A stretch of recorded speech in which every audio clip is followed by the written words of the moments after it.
Kia ora, good morning. This is just a quick little video for documenting my own self, for my own self. I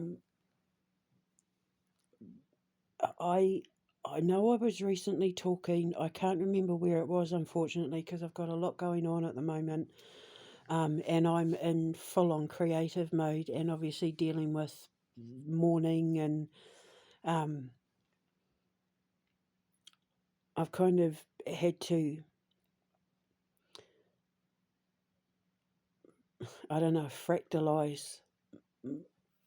I've had to snap off pieces of myself to deal with, because I've been dealing with a lot and lots of very different things. So I've had to be different people and wear different hats in different situations to cope with, a lot that's been going on over the last couple of months.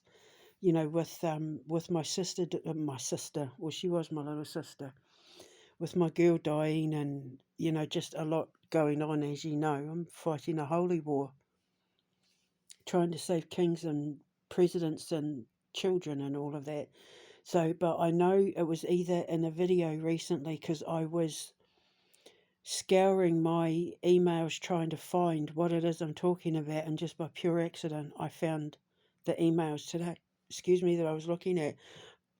I may have been talking on Instagram or Twitter, or it may have been on here, I'm not sure, but I was talking about the incident at Seckar Woods.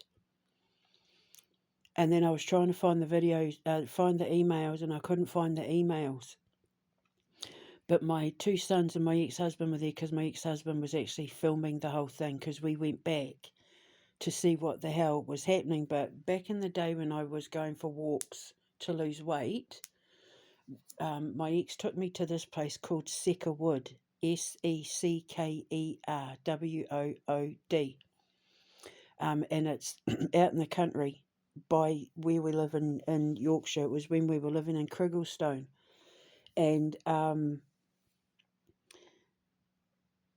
was fine going through the woods until I got to this clearing bit, and for some reason all I can remember is that I had trouble moving. Like when I got to a certain part of the woods, I had trouble like being able to move my body. Like gravity was really hard on my body, and I kept having what I would call gravity issues, like where from the waist down it was like I was sucked to the ground and only my upper body could move. So I'm flipping and flapping and trying not to fall over, and I was getting all dizzy and discombobulated, and I couldn't figure it out. And it was like quite scary. I remember crying, getting upset, and the boys in that, like I remember my son Thomas, who was only young at the time. He would have been about 8 or 9, because I know it was after we went to Birmingham, because when we went to that, it must have been the video I was talking about, when we went to that dinosaur place, in the safari park, that's when everything changed for me. And it was after that, and that was his, when was that? Gosh, so he must have been about 6. I thought he would, well, yeah, no, if this was, he would have been about 7 or 8 when this happened, because I was full on already losing weight. Like I was full on, able to like go for walks for a couple of miles by that point. So he must have been about 7, 8-ish when this happened, because of the incident that happened in Birmingham. And if Morrison's keep their videos going back that far to that weekend that we had in Birmingham for my son's 6th birthday, if Morrison's still keep their security videos, they will have that incident on their CCTV surveillance footage. The weekend of the 16th of January, I think it was, 2016. On that Sunday, they'll have, if they still keep the footage, I'll be on camera because I get out of the car and I go to move, and it was like gravity hit me, and I almost like toppled over, and I was like that, the Mr. Inflatable guy from Family Guy, arms flapping about. It was scary. I was emotionally drained because I couldn't figure out what the hell was going on. The boys had to help me walk in there, and because what it was it had been decided in the car. Maybe I just need like a cup of tea and some food and I'll feel better. So we stopped at the Morrisons in, I think it was like Ilkeston.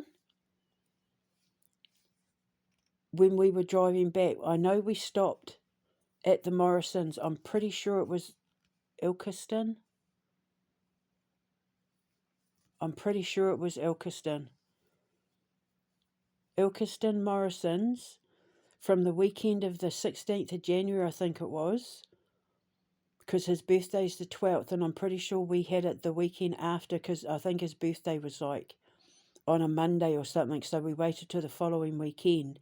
On that Sunday, there'll be footage of us getting out of the car, which would have, at that time, would have been the silver Toyota, the 7-seater, and you see me having trouble walking, and you'll see me in the cafe and that, and like, we don't know what the hell's going on, blah, blah, blah. And I was training my son to teach me how to bring me out of it by asking me questions, because then it was forcing my brain to think. And that's how I started figuring out I needed to, like, okay, this is what we do. But obviously, I wasn't a believer in God. I hadn't even begun to understand quantum magnetics or time jumping or anything like that. And then obviously I'm losing weight, I'm getting physically active, and then I start making my YouTube videos for my old channel. And you'll see I've got screenshots up on my social media of my old channel. And it's the video that I do, Dream a Dream, dated October 19, 2019, the one where I fell out the sky and landed at the foot of Head of the Eagle and the Buffalo, and we walk across the water and the children save them and yada yada. That was recorded and put up on my old channel. And then little did I know they were working behind the scenes to get ready to pull all of this. But anyway, about a year or so later, I'm walking in Seckar Woods making a video for that channel. And we go to Seckar Woods because we decided we needed to figure out what the hell happened. Now I know what happened because, I'm an occult physicist and a supernatural scientist and all. Like, now I get it. Now I understand all of it. And I don't have those issues anymore, and I've learned how to master time jumping, but I didn't realise back then that it was the start of me becoming a time jumper, and that my frequencies were starting to mesh and interfere with certain frequencies. I mean, I wanted to find out about the components of the soil. Was there a high copper content in the soil? Because you'll find that a lot of people who operate on a high frequency can't be around a lot of copper in the soil, because it messes with their frequencies and gives them migraines and things like that. So I was like wanting to know, well, was there a mine? Was it a copper mine? Like, I needed to know. God put me in charge of all of this stuff because he created me to have a brain that needed to know. If it doesn't make sense, why? Where was the glitch in the matrix that went from it going from making sense to not making sense? That sort of thing. That's me. I'm a problem solver. I need to know why. I was born asking questions, and I was born seeking answers to those questions. I know they say there's more questions than answers. There are more questions than answers. If you're Māori, and I think it's a country and western singer from America that originally sung that, but if you know Prince Tuiteka and you have family parties with guitars, you're going to know that song, trust me. But I need to find those answers to those questions. and then I always end up asking more questions and then have to find the answers to those questions, because there are more questions than answers. But I need to find answers to all those questions. So I was digging deep. I went all around like Facebook and the internet and that. I tried to research Seckar Wood within an inch of its life, because the last time we went there, which he caught on video, and then we ended up deleting it stupidly. I don't know if anyone else has a copy. He might still have a copy. I know he's got the copy of the videotape of me confronting Alistair Crowley at Beliskin Cemetery, which I would give anything to get my hands on, because that would be an incredible original video to put up to show my time jumping. I thought I was being psychic. I didn't understand what was going on until years later. But this video that he took back in like 2002, because it was for our honeymoon. So was before Mum died. So it must have been my birthday 2024 when we went on our 2004 when we went on our honeymoon up to Inverary. Yeah, and I confronted Alistair Crowley and went to Beliskin Cemetery and all of that. He's got that on actual, like, olden days, back in the days when you used cassettes for your video cameras. He'll have it. My very first original time jump, confronting Alistair Crowley at Beliskin Cemetery, of all places, on Loch Ness, which is why I want to go back with my video camera. I want to do all of this all over again, but do it properly now that I know who and what I am. Now that I understand it, I want to revisit all these places and do it for real and show people what I can really do. And in this Seckar Wood video, I started seeing people running, and they had like pitchforks and stuff, chasing this man who was running for his life. I could see like spirit deer, which for Māori people, when you see the spirits of deer and like does and stags in that in woods, it is a massive heads up from the universe that you're about to experience something magic or supernatural, because they, like deer, moose, elk, stags, that sort of thing, just like horses, they represent the veil between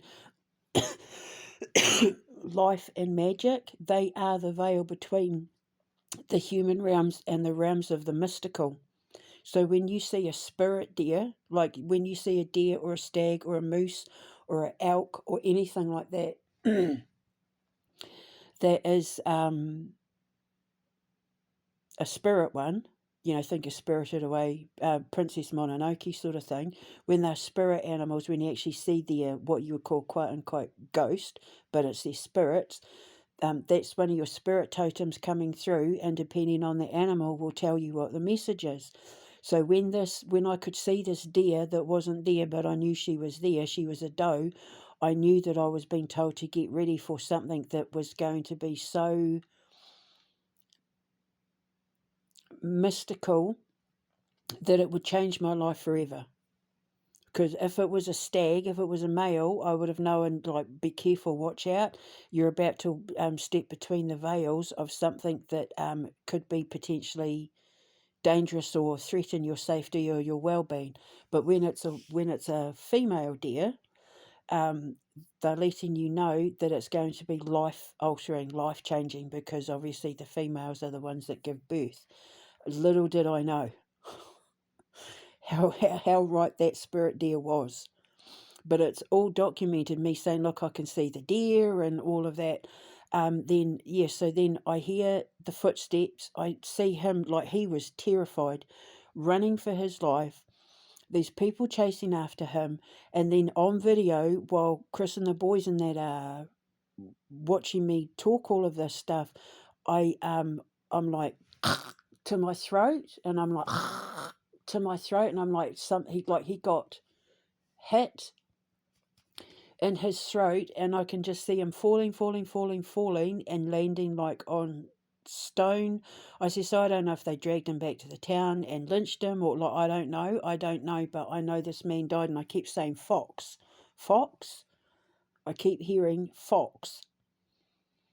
And then what happened was I uploaded the video. Obviously, I got rid of the channel, but while I was doing my investigation, little realizing all of this was going to be the start of me making my eye in the sky videos and being, a time jumper and being able to access the supernatural realms and all of that in my living daily everyday breathing life. I found a group on Facebook called the Friends of Seckar Wood, and I just said to them, and you can go to Friends of Seckar Wood to like 2019. You might even be able to find my contacting them to say, look, I know this is going to sound weird, but this happened, that happened. Do you know anyone that can help me find out the history, blah, blah, blah? And someone contacted me and said, hi, my name is blah, blah, blah, and I work for yada, yada. And then she gave me the history and confirmed everything that I was saying. And I was trying to find the email when I was talking about it a couple of weeks ago. And I know that I put up photos in regards to it because I was showing photos of the rhino. I was talking about the rhino and how the keepers were freaked out at how protective the rhino was of me and the car, and they were saying that the rhino's never done that before. So it's that video, and I'm pretty sure I've put links up of the photos and that on my Instagram, so it'll be that conversation. Well, I just found the emails of the lady explaining it, so I'm going to put them in the post. I'll post them up on my Instagram and Twitter and all that, and then I will put the links to the emails on my social media in the description box of this video. So by the time this video is uploaded and put on my social medias with the copies of the emails, and you're listening to this email, just click on the description box for the link, and it'll take you straight to the emails and that I was talking about. And yeah, documented, and Chris videotaped the whole thing, and the boys were there, and the boys knew exactly what to do. And see, any man that I end up with, he's going to have to learn how to help me deal with this sort of thing, because when I'm time jumping, I have no control over my physical reality because I'm in a completely different time. And I don't see what the people around me see. I see the time that I'm in. And that's what I did with this Mr. Fox. I was in their time, which ended up being the 17th century, I believe. But I'll put the emails up. I finally found them completely by accident. And then you'll see what I'm talking about. Okay? I'll speak to you later. It's fun being me. I'll tell you, I wouldn't want to be anyone else but me. I love my gift. I don't care if people are scared of me or freaked out or intimidated or threatened or anything like that. I love my life because I don't live a normal life. My life, I could be sitting here and be in Montreal in the 15th century just at the drop of a hat and walk around and know that place, which I have done, and know that place like I was walking around it, and I've never even been to Montreal. I've been to Quebec, been to Toronto, but not Montreal. But I knew Montreal like I was there, and described events in that turned out to be real places and buildings in history. So, who wants to be normal? Why would you want to investigate houses where you hear rattling chains that you attribute to dead people when you can actually be around the living in the past or the future like they're still alive? The supernatural world is way cooler than the paranormal. The paranormal world is low vibration. The supernatural world is high vibration. And that's why I had the gravity issues, because my body was stuck in low vibrational energy, with gravity being the dominant force, while my conscious mind was in the creation frequencies, experiencing time, the existence of time and the reality of it. That's supernatural. That's awesome. And that's the world I get to live in. That's my whole science, the science of the paranormal and the supernatural. That's my whole thing. And I wouldn't be this if I hadn't have had that experience at Seckar Wood or at my son's 6th birthday, because that's when it all began. That's when everything changed for me. And then I became the ultimate grand empress fairy godmother of the spooky bitches. I love it. So, link in the description box below. Speak to you later. Ka kite anō. Mwah.